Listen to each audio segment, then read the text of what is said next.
नमस्कार किसान साथियों, मैं शेखर स्वागत करता हूं आप सभी का किसानी सरोवर चैनल में। आज मैं किसान से जुड़ी अति महत्वपूर्ण या यूँ कहूँ कि किसान के हक की बात आप सबके सामने लेकर आया हूं। दोस्तों, प्रकृति के आगे ना किसी की चली है और ना किसी की चलेगी। वर्तमान समय में किसानों के लिए चिंतनीय मुद्दा क्लाइमेट चेंज या यूँ कहें कि मौसम परिवर्तन निकल कर आया है। असमय की बारिश, बाढ़, ओले और बहुत जगहों पर सूखे की मार से किसानों का जीवन बहुत ही कठिनाइयों से भर गया है। अभी के समय की बात की जाए तो सोयाबीन फसल में बहुत जगहों पर अतिवृष्टि या भारी बारिश देखने को मिली है, जिस वजह से किसानों की फसलें बर्बाद हो चुकी है। यही हाल हर एक बारिश की फसल का हो चुका है। अभी इस समय बहुत सारे किसानों के सामने मुद्दा ये आ जाता है कि फसल खराब हो जाती है तो अपना जीवन यापन कैसे करें।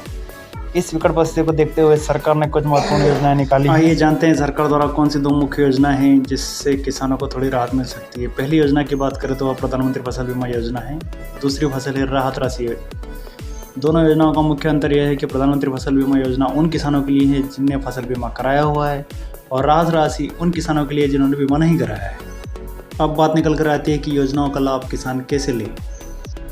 आइए जानते हैं। सबसे पहले बात की जाए प्रधानमंत्री फसल बीमा योजना की, तो जिन भी किसानों ने फसल बीमा कराया है वो फसल खराब होने की सूचना 72 घंटे के अंदर या तो किसान कॉल सेंटर या फिर बीमा कंपनी के स्थानीय ऑफिस या प्रतिनिधि को देकर किसान कॉल सेंटर का टोल फ्री नंबर 1800-180-1551 1800-180-1551 या तो इस नंबर पर कर सकता है, या फिर PMFBY के मोबाइल ऐप या वेबसाइट पर जाकर भी यह सूचना दे सकता है। लेकिन ध्यान रहे किसान भाइयों, यह अपने फसल खराब होने के 72 घंटे के अंदर अंदर ये सूचना देने अनिवार्य है।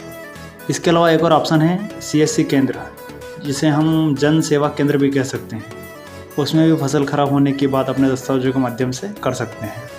किसान अपनी फसल खराब होने की सूचना देने के बाद आपकी फसल का सर्वे किया जाएगा, जो कि फसल बीमा कंपनी, तहसील या राजस्व विभाग के अधिकारी मिलकर करते हैं। बीमा कंपनी और राजस्व विभाग मिलकर खेत पर आकर पंचनामा बनाते हैं। उसके आधार पर आपको बीमा या क्लेम मिलता है। पंचनामा के हिसाब से आपकी फसल के बीमे की राशि सीधे किसान के बैंक खाते में DBT के जरिए पहुंच जाती है। तो किसान भाइयों, ये थी अगर फसल बीमा होने पर प्रावधान। अगर अब बात कर लेंगे किसान अगर बीमा नहीं कराए तो क्या होगा। इस कंडीशन में किसानों के लिए सरकार द्वारा राहत राशि प्रदान करने का प्रावधान है, जो कि राजस्व विभाग यानी SDRF राज्य आपदा राहत द्वारा किया जाता है। राहत राशि प्राप्त करने के लिए अपने पटवारी या ग्राम सचिव को लिखित में सूचना देनी होती है। किसान द्वारा अपनी बात पटवारी, ग्राम पंचायत सचिव मौके पर फसल का पंचनामा बनाकर रिपोर्ट तहसीलदार को भेजते हैं। फिर तहसील स्तर पर रिपोर्ट जिला कलेक्टर के पास जाती है। जिला कलेक्टर के अप्रूवल मिलने पर अंत में सरकार को राहत नीति के अनुसार पैसा किसानों के बैंक खाते में सीधा DBT के माध्यम से आ जाता है। अब सबसे मेन बात पर आते हैं कि इन सब प्रक्रिया के लिए किसान को क्या क्या ज़रूरत है और क्या क्या दस्तावेजों की आवश्यकता होती है।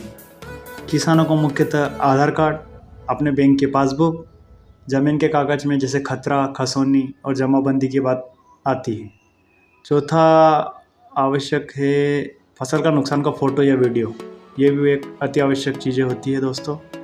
अगर बीमा कराया है तो बीमा पॉलिसी नंबर भी लगेगा। उम्मीद है जानकारी आपको पसंद आई होगी। ऐसी जानकारी आप तक आती